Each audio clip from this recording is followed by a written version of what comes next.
Ahora el tiempo de saludo va a ser más largo que la prédica.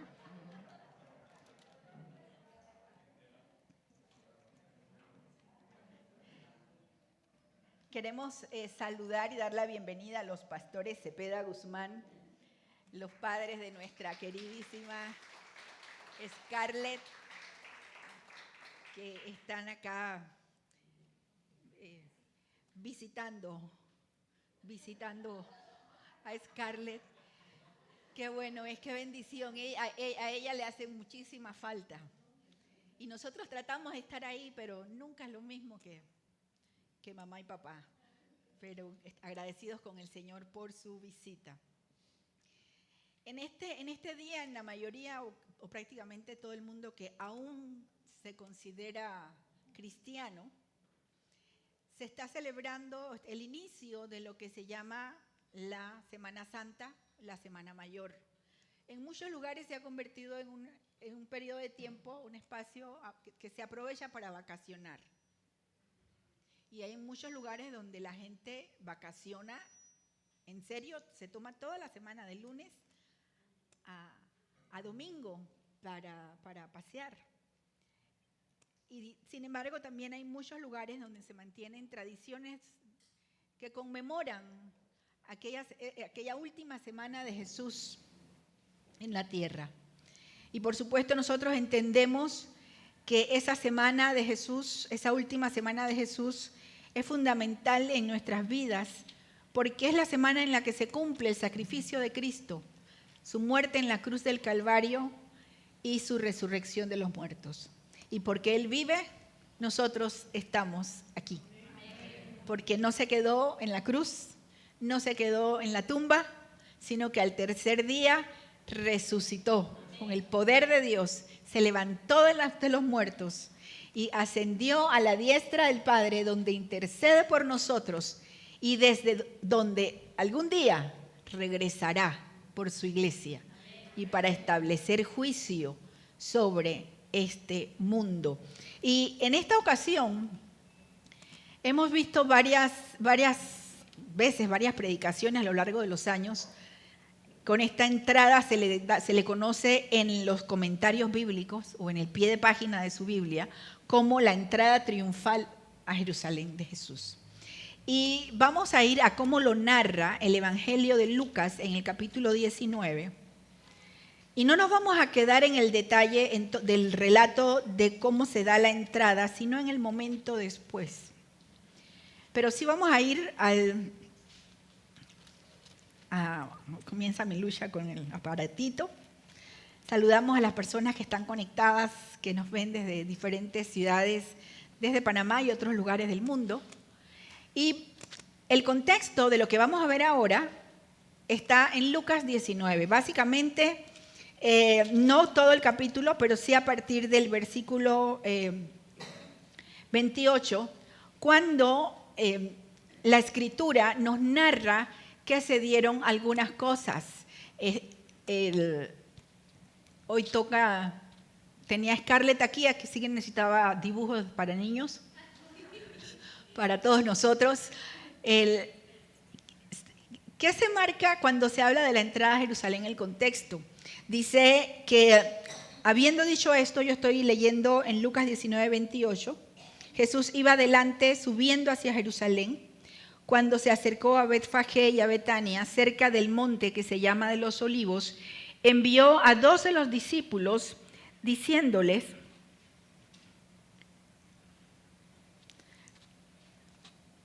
vayan a la aldea que está enfrente, en la cual al entrar encontrarán un pollino atado sobre el cual nunca se ha montado nadie, y desátenlo y tráiganlo.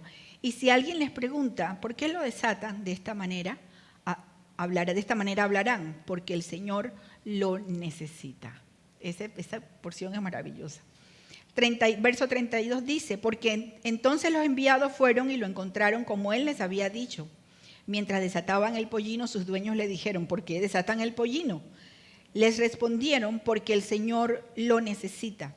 Lo trajeron a Jesús y, echando sus mantos sobre el pollino, pusieron a Jesús sobre él. y echando sus manos pusieron a Jesús sobre él. Y mientras él iba avanzando, tendían sus mantos por el camino. Cuando ya se acercaba junto a la bajada del monte de los olivos, toda la multitud de los discípulos, regocijándose, comenzó a alabar a Dios a gran voz por todas las maravillas que habían visto, diciendo, bendito el Rey que viene en el nombre del Señor. Paz en el cielo y gloria en las alturas. Entonces algunos de los fariseos, que no podían faltar los fariseos, de entre la multitud le dijeron, Maestro, reprende a tus discípulos. Pero él respondió, les digo que si estos se callan, las piedras clamarán. El Evangelio de Juan registra, creo que Juan, que registra que la multitud ponía palmas delante del Señor y él pasaba en el pollino. Un pollino es un burro chiquito, un burro bebé, y tiene un significado. Había sido profetizado por Zacarías que el rey entraría humilde en un pollino. Y cuando uno piensa, entró en un pollino, entró en un burro chiquito, en un burro bebé, uno piensa, ¿tendrá algún significado? ¿Por qué lo hizo el Señor? Todo lo que hacía el Señor tenía significado. Y en el tiempo en que había reyes en el Oriente Medio, era una costumbre que en tiempos de guerra el rey cabalgaba en caballos. Entonces la gente sabía, cuando el rey andaba a caballo, que era tiempo de guerra y que él andaba en misiones de guerra. Pero en tiempos de paz, el rey cabalgaba en pollinos. Entonces, para que veamos que hay un significado, una intencionalidad en todo lo que el Señor hacía. La gente reconocía entonces que él entraba como un rey y por eso le hicieron ese recibimiento, esos vítores, y por eso ponían palmas alrededor de él. Sin embargo, el concepto que tenían los judíos en Jerusalén y los que estaban allí es que ellos estaban esperando que Jesús realmente se hubiera equivocado de animal. Ellos hubieran querido que él entrara en un caballo, porque ellos querían que Jesús los liberara como un guerrero del yugo del Imperio Romano. Y esta es una de las razones por las cuales, después de pasado el momento febril, la emoción, durante la cual ellos se expresan y le dicen, bendito el que viene, Hosana, haciendo una cita directa del Salmo 118, que es un salmo mesiánico, y que alaban al Señor y que bendicen al Señor, comienzan a pasar los días y se van volteando en sus lealtades, sus afectos, más allá de lo que ellos habían visto hacer a Jesús en esos 3 años de ministerio. Muchos de los que estaban en la multitud habían visto portentos, milagros, la alimentación de las multitudes. Habían sido testigos de personas que habían nacido ciegos de nacimiento, que habían estado paralíticos por años. Ellos habían visto a Jesús actuar. Habían visto la transformación que ocurría en los lugares donde Jesús llegaba. Y sin embargo, ellos amaban, entre comillas, a Jesús mientras Jesús cumpliera sus expectativas. Mientras ellos pensaran que Jesús iba a hacer lo que ellos estaban esperando, lo que ellos necesitaban o lo que ellos creían que necesitaban. Aquí, si lo aplicamos a nosotros, ¿cuántas veces nosotros estamos esperando que Dios haga lo que nosotros creemos que necesitamos o lo que nosotros queremos que Él haga? Y hay muchos creyentes que se desaniman a mitad del camino y comienzan, ven al Señor, conocen al Señor y comienzan, Hosana, bendito el que viene, bendito el que viene. Y están esperando que venga en un caballo para darles lo que ellos necesitan, lo que ellos quieren. Y cuando las expectativas no se cumplen, se desaniman. Esta multitud, pocos días después, estaba frente a Pilato gritando, crucifícale. En cuestión de días habían cambiado sus afectos, en cuestión de días habían cambiado la opinión que ellos tenían acerca de este hombre a quien ellos consideraban un libertador que debía llegar a liberarlos de la esclavitud de los romanos.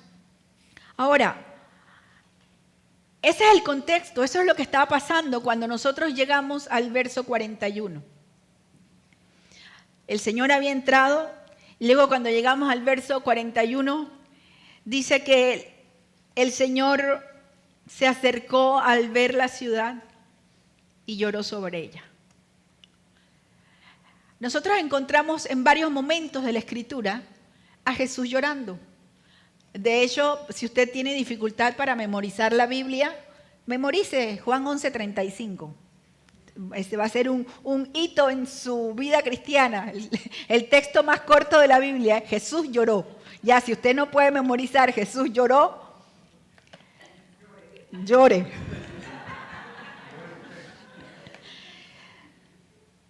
Pero hubo varias ocasiones, lo encontramos en el Getsemaní, angustiado, encontramos al Señor conmovido, lo encontramos frente a la tumba de Lázaro, y aquí en este momento dice que se acercó al ver la ciudad y lloró sobre ella. El término en el griego original, a veces cuando yo digo el término en el griego original es solo para ampliar el concepto, no porque no se pueda entender lo que dice en español, ¿sí? Pero en el original, el verbo que se utiliza para lloró es como nosotros decimos en español, sollozar. Cuando tú estás tan angustiado por algo, ¿se dan cuenta que es? Porque nosotros en español podemos decir lloró y 3 lagrimitas. Y hay gente que dice, estoy llorando a mares, y tú estás buscando, y una lagrimita aquí así, pero está llorando. Y hay quienes te dicen, no me pasa nada, y tienen una caja de Kleenex y están tirados en el piso, porque varía de acuerdo a la emocionalidad de las personas.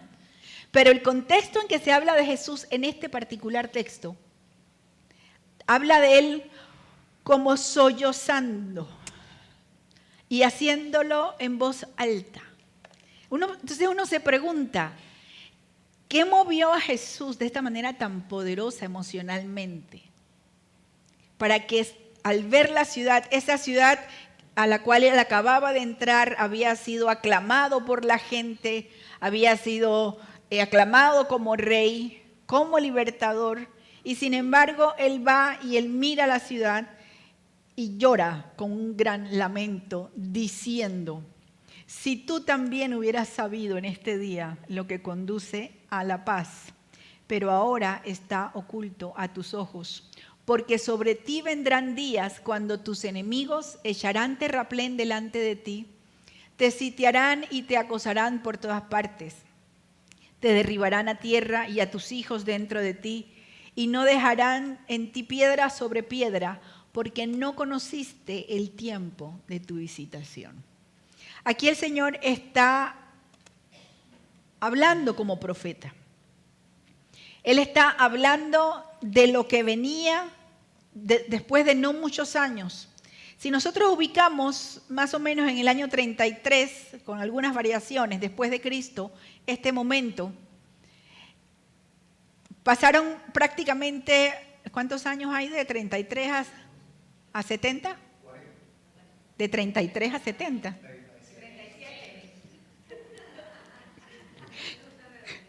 Está redondeando, 0.5. En el 37 años después, en el año 70 después de Cristo, los romanos hicieron exactamente esto sobre la ciudad de Jerusalén. Hay narraciones de historiadores judíos que han quedado para la posteridad, como Flavio Josefo, que narran, relatan cómo cayó la ciudad, cómo los romanos la sitiaron, cómo la rodearon alrededor, cómo construyeron rampas para entrar y destruirla, cómo la derribaron totalmente, incluyendo el templo, y cómo no quedó de Jerusalén piedra sobre piedra. ¿Sí? Imaginen al Señor, entra Él sabe que va a su semana final, que se acerca la Pascua, en donde Él sería el Cordero perfecto enviado por Dios. Él sabía que iban a ser los últimos días y que iban a ser unos días difíciles. Y Él entra y ve a las personas, cumple las profecías. Y todas las profecías se cumplieron en Jesús acerca de su nacimiento, acerca de su muerte, acerca de su resurrección. Por eso sabemos que se va a cumplir la profecía de su regreso. Y Él tiene estas emociones a flor de piel, y uno pudiera decir, pero el Señor debería estar llorando de alegría, porque lo estaban reconociendo al fin. Pero gracias a Dios que Dios no ve las cosas como nosotros las vemos. Él estaba mirando más allá, Él estaba mirando con esa omnisciencia divina que todo lo sabe, y con un dolor profundo lo que iba a suceder con esa ciudad que hoy le aclamaba. Y le dice, porque no conociste. Miren cómo Él resume la razón por la cual 37 años después esta ciudad sería devastada. Dice, porque no conociste el tiempo de tu visitación. Y es en esa frase que yo quiero que nos concentremos hoy para encontrar aplicaciones a nuestra vida, a nuestra, aquí en lo individual, año 2023, que sobresale en primer lugar que Jesús lloró sobre la ciudad, que no quedó impresionado. ¿Qué aprendo yo? No sé ustedes, ¿qué aprendo yo del el hecho de que Jesús lloró sobre la ciudad? En primer lugar, aprendo que Él no se quedó afianzado o estancado en el sentimiento de que me están levantando el ánimo, me están reconociendo al fin. Esa no era la meta del Señor en esa entrada y en esa llegada. Él iba al sacrificio. ¿Sabes que a veces nosotros nos quedamos solamente en las partes bonitas de nuestras experiencias? Y todas las experiencias de la vida, es decir, todas de repente demasiado totalitario, pero la mayoría de las experiencias de nuestras vidas tienen 2 y 3 caras. Una misma experiencia puede reportar gran felicidad y gran tristeza. Y para unos hacerle bien y a otros no le hace tan bien. Y lo que para uno representa un gran momento, para otros la misma experiencia puede representar un momento terrible. O sea, aprendemos que el Señor Jesús no se queda estancado en las diferentes etapas o momentos de la vida. Tú y yo no podemos quedarnos estancados. No te quedes estancado ni en lo bueno ni en lo malo. Hay que seguir adelante. El Señor siguió caminando. Los fariseos le dijeron, reprende a esta gente. Los fariseos conocían la palabra, los fariseos conocían la ley, eran los maestros de la ley. Eran los que enseñaban la ley al pueblo. Ellos entendían el significado del Hosana, del bendito el que viene, porque era una cita mesiánica del Salmo 118. Y ellos sabían que el Salmo 118 cuando se aplicaba a Dios. Por eso ellos reaccionan y dicen, no, detenga a esta gente, diles que se callen. Y el Señor les dice, bueno, si ellos se callan, las piedras van a clamar. ¿Alguna vez usted ha escuchado la naturaleza alabando al Señor? Solo preste atención. Cada vez que los pajaritos cantan, se levantan en la mañana y están piando. Y uno acá dice, es que va a llover. Pero hay que ir todavía un poquito más allá. No es solo que va a llover, es que la naturaleza entera le canta al Señor. La Biblia dice en el Salmo 19, los cielos cuentan la gloria de Dios y el firmamento anuncia la obra de sus manos. Un día emite palabra a otro día, como ecos, como aclamando a Dios. Cuando se abre una planta, usted ve cuando se abre, ahora tengo algunas plantitas que No sé si han visto que en la noche se cierran. Son las calateas, le dicen las plantitas de oración. En la noche ya se cierran. Y en la mañana, cuando viene el día, se abren. Y a mí me maravilla, porque yo las veo y yo digo, ahí están alabando al Señor. El Señor les dice, si la multitud se acalla, las piedras van a clamar. Porque Él es Dios, porque Él es Rey, porque Él es Creador. Pero Jesús no se quedó estancado en ese momento hermoso de cumplimiento profético, sino que Él podía ver más allá de la emoción del momento y saber lo que venía y sentir tristeza. Nosotros no podemos quedarnos tampoco en la emoción. ¿Usted sabe cuál es el problema a veces nuestro? Digo nuestro.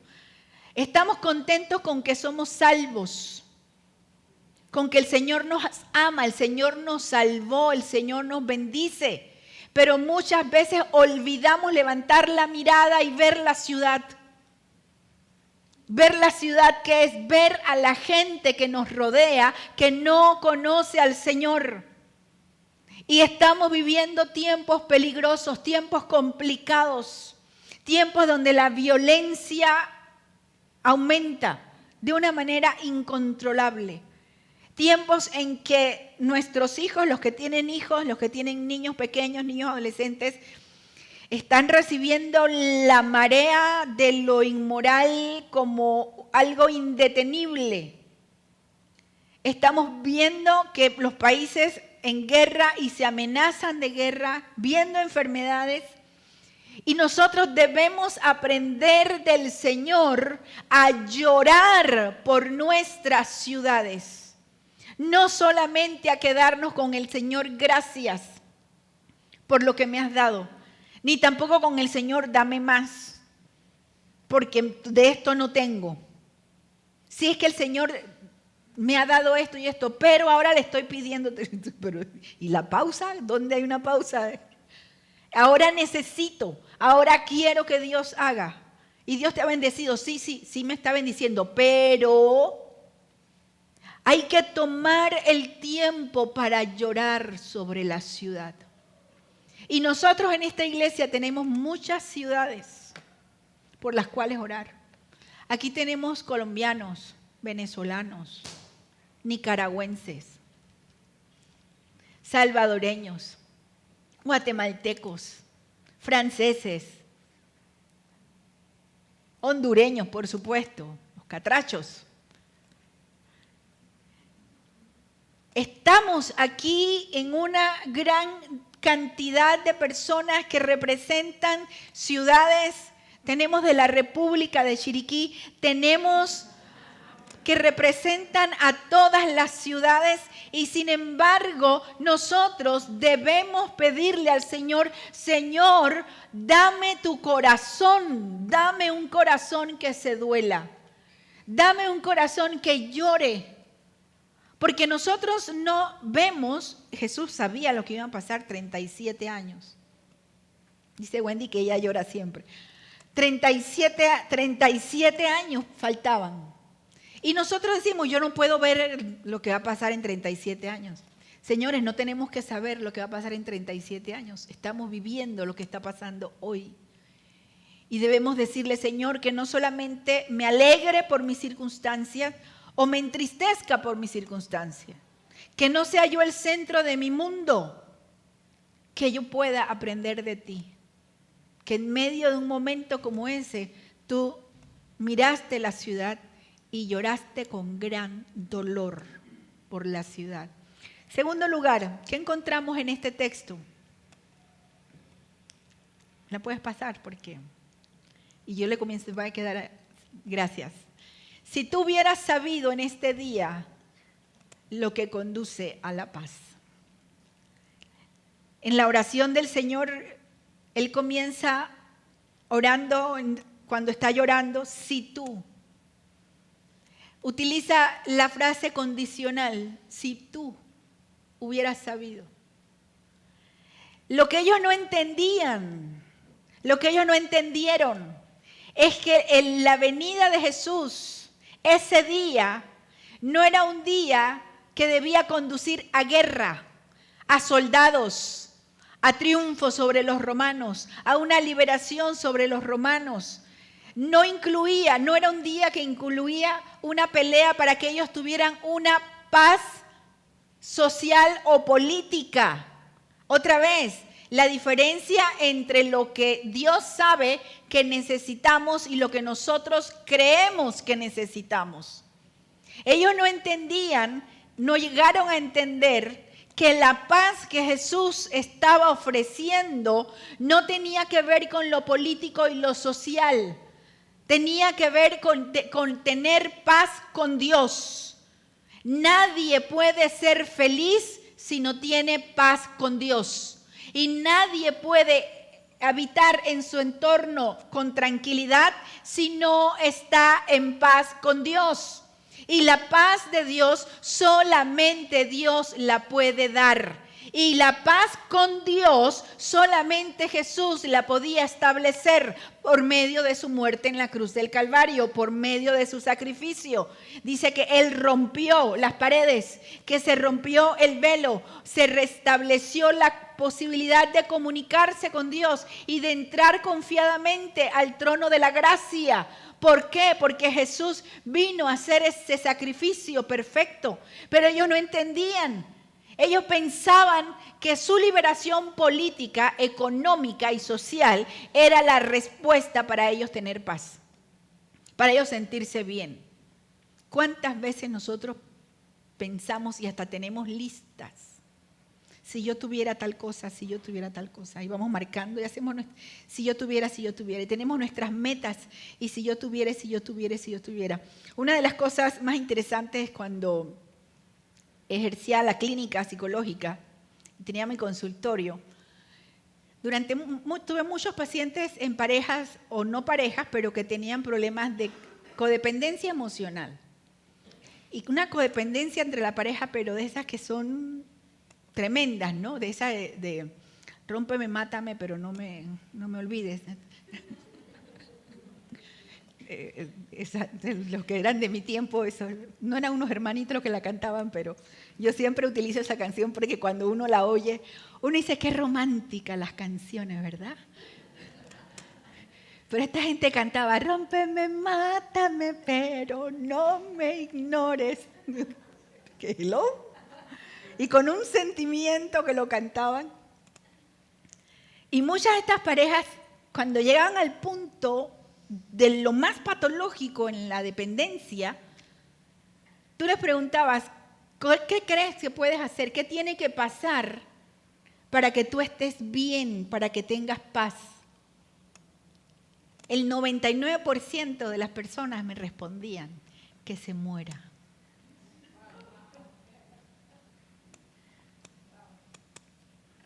Entendiendo que para ellos no se iba a acabar ese vínculo patológico hasta que uno de los dos desapareciera. Y uno lo ve en películas, y uno lee libros y todo, uy, qué exagerado. No, la vida real es peor que las telenovelas. Porque la gente piensa, no termina de entender que la paz verdadera no la produce lo material, ni las relaciones personales, ni lo económico, ni los grados universitarios, ni los logros, ni los viajes, ni cuánto yo sepa, ni cuántos idiomas yo hable, ni cuán bien yo esté relacionado, ni cuántas cosas he logrado tener en la vida. Nada de eso trae paz al ser humano, porque la paz es una condición interna que tiene que ver con nuestra relación con Dios. Y si no es con Dios, no se puede tener paz. La paz de Dios no depende de las circunstancias. La paz de Dios es tan indescriptible que uno puede estar en medio de un problema, en medio de una crisis, en medio de una enfermedad muy dura, y uno no sabe cómo explicarlo, pero uno tiene paz. Y uno sabe que tiene paz. Y uno no sabe cómo explicarlo, porque uno no puede producir esa paz. Uno no la puede fabricar, uno no la puede imponer, uno no la puede producir. Una de las formas en que uno entiende y se da cuenta que hay una persona que conoce la palabra, pero que realmente no ha sabido lo que significa este día para ella, el día de su relación con Cristo, el día de conocer realmente al Señor, de la entrega completa, de la entrega de la palabra. Esa persona, ¿cómo tú te das cuenta? Porque es una persona que aunque se dice ser creyente, nunca tiene paz.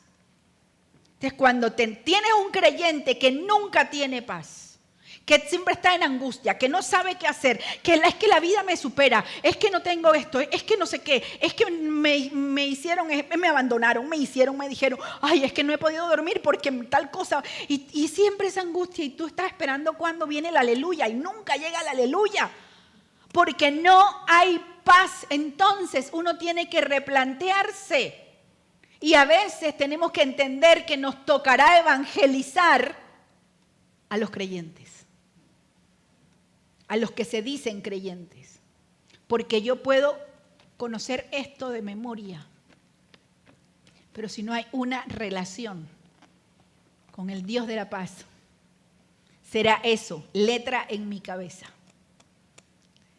El Señor le dice, si tú hubieras sabido en este día, ese día era el cumplimiento de las expresiones de los salmos.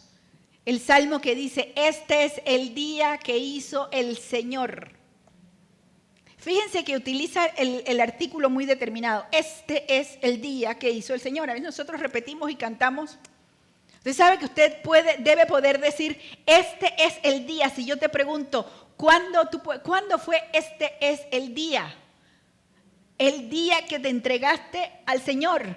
El día que le diste tu corazón. Y hay muchos días maravillosos en tu vida que tú puedes recordar. Este día cuando supimos que estábamos embarazados. Este día cuando me dieron mi diploma. Este día, y podemos sacar este día. Pero tú sabes cuándo es este día. El verdadero este día es el día que hizo el Señor. El día que tú le entregaste tu vida a Jesucristo. Y yo espero que tú puedas tener recuerdo. Porque hay gente que me dice, es que yo no me acuerdo porque yo estaba como bien niño, como bien niña, o yo no me acuerdo cuándo fue. Revisa. Nosotros teníamos una hermana en la iglesia que pastoreaba mi mamá cuando comenzó la iglesia, que todas las semanas que había llamado a salvación, ella levantaba la mano. Pasaban meses y ella levantaba la mano. Y alguien le dijo a mi mamá, pero hay que decirle que ella ya levantó. Digo, es que ella todavía no ha sabido cuál es este día. Cuando ella lo sepa, va a dejar de levantar la mano. Efectivamente. El día que ella ya hizo como el clic de que ya soy salva, ya no levantó más la mano. Después como de 25 veces, pero las 25 veces orábamos por ella. Y luego se bautizó como 3 veces. Y llegaba la hora del bautismo y se tiraba solita a la piscina y nadaba. Llegaba hasta donde estaban los que le iban a bautizar y los que le iban a bautizar. Hasta que supo. Tiene que haber un este día en tu vida. Y sabes que cuando hay un este día en tu vida, nadie va a tener que estarte diciendo, anímate, alaba al Señor, créele al Señor. Mira que el Señor es bueno, dale. La gente que estaban ahí, ellos imagínense la limitación que tenían esta gente. Y ellos estaban alborotados gritando, bendito el que viene en el nombre del Señor. Y después gritaban, crucifícale. Emoción, pura emoción. Pero tampoco encontramos que cuando uno realmente conoce al Señor, está delante del Señor, está en la iglesia. Imagínense que yo me pusiera aquí, hermanos, vamos a decir, bendito el que viene, y ustedes que bendito el que viene en el nombre del Señor. Y hay quienes me dicen, es que es asunto de personalidad, Erika, tú tienes que entenderlo.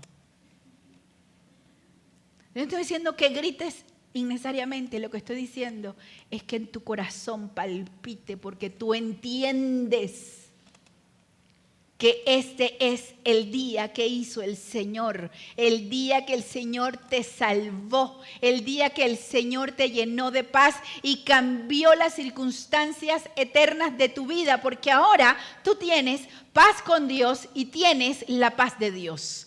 Ahora es diferente.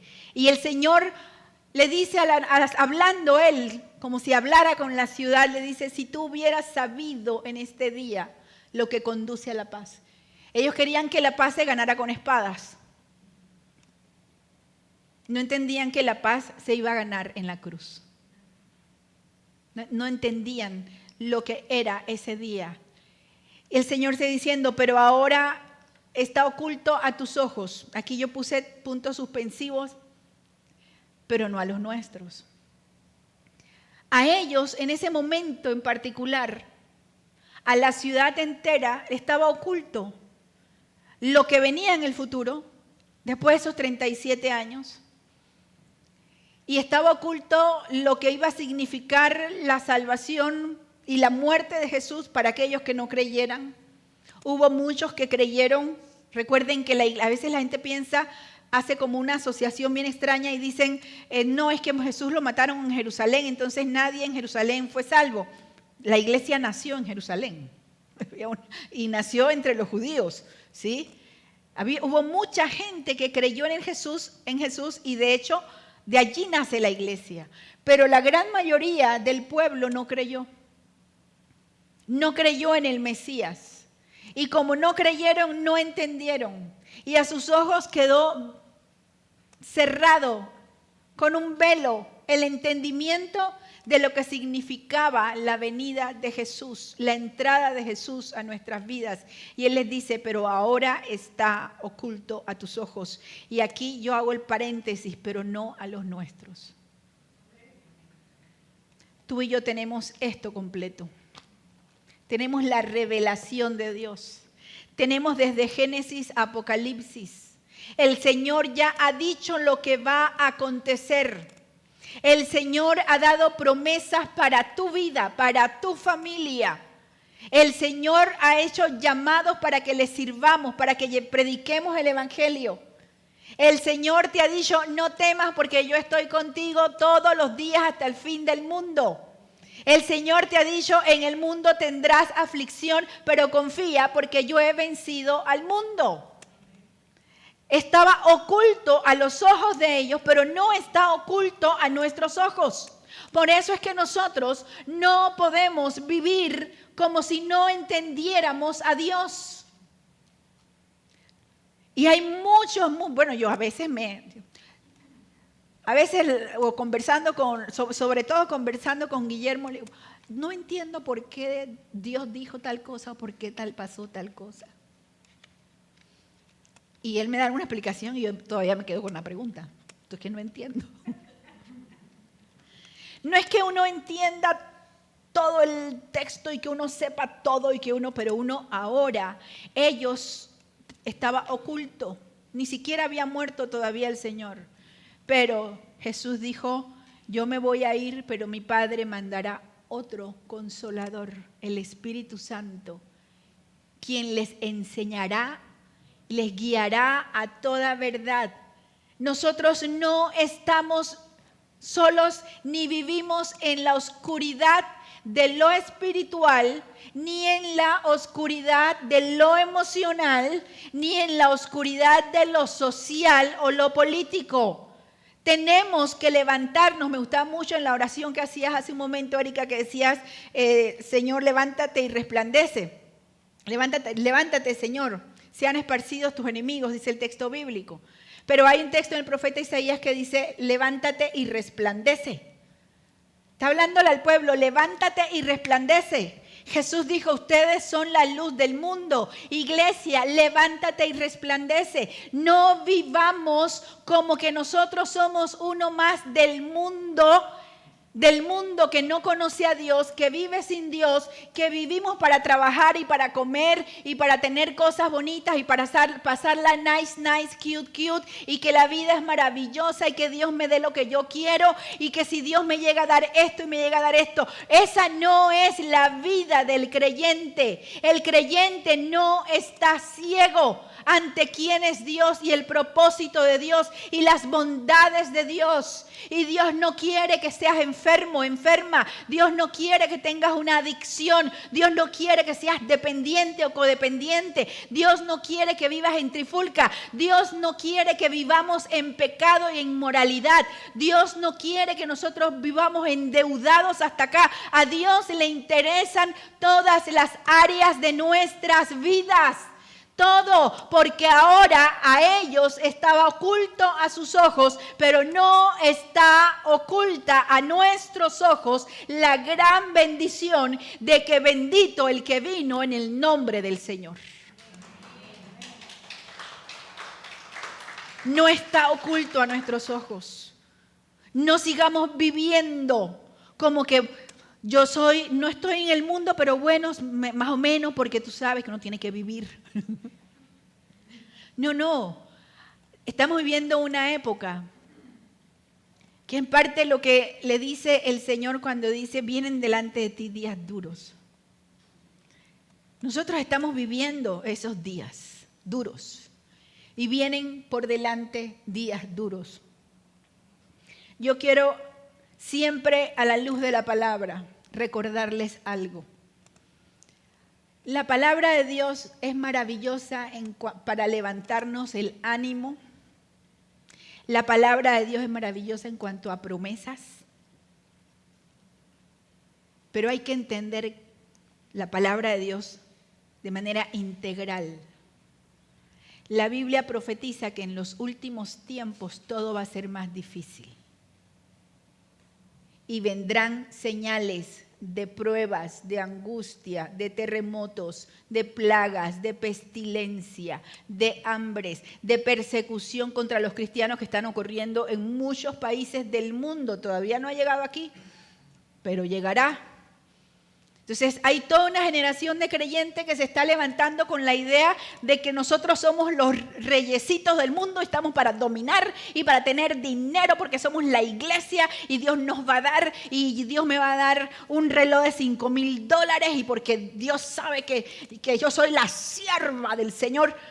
Eso, soy la ungida del Señor. Eso no lo enseña la palabra del Señor. El Señor vino y Él fue manso y humilde. Él lavó los pies de sus discípulos y Él dijo, el que quiere ser mi seguidor tiene que servir y el que quiera ser mayor tiene que hacerse menor. Y si alguno quiere entrar al reino de los cielos, tiene que ser humilde como estos niños. Nosotros no estamos llamados a reinar en dinero y en política sobre los sistemas del mundo. Nosotros somos la iglesia del Señor y el Rey es el Señor Jesucristo.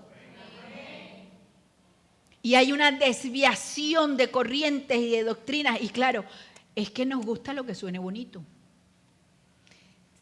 Si yo te predicara, ven a esta iglesia que cada domingo el Señor te va a bendecir con dinero y te va a bendecir con prosperidad y te va... Mire, nosotros tendríamos que hacer 7 cultos en el día. Y hacer y todo y poner y romper las paredes allá y no quitar las oficinas. Y tendríamos que... Y pondríamos humo y todo y le diríamos a la gente... Y te diría, me está hablando tu billetera. Pero no, solo billetes. Pero de 20 para arriba, porque el Señor nos ha llamado a reinar. Eso no está aquí. Y es mi responsabilidad, yo soy su pastora. Yo tengo que enseñarles la palabra de Dios. Nosotros tenemos que pararnos y entender que no está oculto a nuestros ojos, que están profetizados días difíciles, que vendrán días difíciles, pero la palabra de Dios en Apocalipsis está llena de promesas para la iglesia fiel. Sé fiel hasta la muerte y yo te daré la corona de la vida. Sé fiel, que nadie te robe tu corona. Sé fiel en la palabra. Pero tengo a tu favor, le decía el Señor a la iglesia, que no soportas a los que tienen mala doctrina, sino que te mantienes puro en la doctrina. Hay que mantenerse puro en la doctrina de la palabra del Señor, porque si no podemos ser llevados por todo viento que aparezca y ser movidos y desilusionarnos. Y cuando cae un megapastor o cae en pecado alguien que es famoso porque predicaba, usted sabe cuánta gente que comenzaba en la iglesia se desanima porque dice, wow. O cuando se le descubren, mira las millonarias casas que tienen. Estoy juzgando a los que tienen millones y casas. No, a veces Dios se los da y Dios, qué bendición. Pero que no sea predicando la palabra de manera distorsionada. Hay que predicar la palabra para poder estar tranquilos cuando vengan los días difíciles. Y por último, no porque yo hablo mucho, pero Jesús predice la destrucción, así como nosotros si lo aplicamos ahora, estamos viendo lo que se anuncia. Y tenemos aquí como yo no soy financista, aquí hay algunos que son financistas y economistas, pero yo tengo varios días pensando, tenemos que comenzar como que a ahorrar. Y como hacían, ¿ustedes se acuerdan cómo ahorraban las abuelitas? Debajo del colchón. Porque vienen días difíciles. Erika, no nos asustes porque el Señor ha prometido que no nos va a faltar. No nos va a faltar, pero tendremos que acostumbrarnos al arroz con huevo y no el salmón. Y tendremos que acostumbrarnos al té con pan y no al capuchino latte con no sé qué. Porque ahí es donde nosotros vemos la diferencia. Eso es cuando yo digo que nosotros de repente perdemos el foco de lo que es importante, de lo que es necesario y de lo que está pasando a nuestro alrededor. El Señor predice la destrucción, actúa de manera profética y 37 años después se cumple. Y por último, ¿por qué le pasó esto al pueblo? Dice, porque no conociste el tiempo de tu visitación. En el mismo Evangelio de Lucas, una de las porciones más bonitas, bueno, todo Lucas es bonito, pero en el capítulo 1 de Lucas, en el verso 78, cuando se relata la profecía de Zacarías, él alabando a Dios, profetizando, dice, por la entrañable misericordia de nuestro Dios, con que la aurora nos visitará desde lo alto. Utiliza el mismo verbo, la misma expresión de visitar.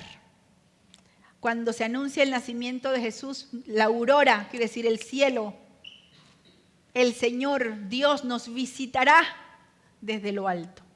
Y luego dice, el Señor le dice a la ciudad, tú no conociste el tiempo de tu visitación. Había llegado el Señor y ellos no entendieron, no comprendieron, no conocieron lo que significaba ese tiempo y desperdiciaron el tiempo de la visitación. Y aquí hay una amonestación para cada uno de nosotros. No desconozcamos ni menospreciemos en nuestras vidas el tiempo de la visitación de Dios. ¿A qué te refieres, Erika? A que cada oportunidad que usted y yo tenemos de estar aquí, cada predicación que escuchamos, cada vez que estudiamos la palabra, Dios nos está visitando. Dios nos está moldeando. Dios nos está llamando. llamando al arrepentimiento, llamando a la santidad, llamando al cambio, llamando a la generosidad, llamando al servicio, llamando a ser diferente, llamando a vivir para Él. Él nos está llamando, Él nos está visitando y nosotros no podemos seguir como si no pasara nada. Y nos emocionamos en una prédica, nos emocionamos con unas canciones un domingo en la mañana y luego seguimos como si nada pasó, porque no entendemos el tiempo de la visitación de Dios. Y la visitación de Dios no ocurre para que nosotros tengamos momentos emocionales lindos. La visitación de Dios ocurre en nuestras vidas para transformación. Porque es el Espíritu Santo el que trabaja en nuestras mentes, en nuestros corazones. Y el que viene y el que nos dice esa vocecita que te dice, tienes que dejar esto, tienes que hacer esto, esto no te hace bien, piensa lo mejor. Y que ustedes, ¿cuántos se resisten? ¿Cuántos se dan cuenta cuando nos estamos resistiendo a lo que Dios nos está diciendo? Y a veces uno dice, ay, qué casualidad que puse la música y me salió tal canción. Y que decía, arrepiéntete, no sé qué. Y luego abro la Biblia, ay, qué casualidad. Y el texto era, arrepiéntete, que no sé qué. Ay, qué casualidad, porque me encontré con no sé quién, me dice, ¿viste quién se arrepintió? Y yo, ay, qué casualidades, ¿no? Ay, qué casualidad. Y seguimos de largo. Y nunca se nos ocurre pensar que el Señor nos está diciendo, oíme vos, arrepentite.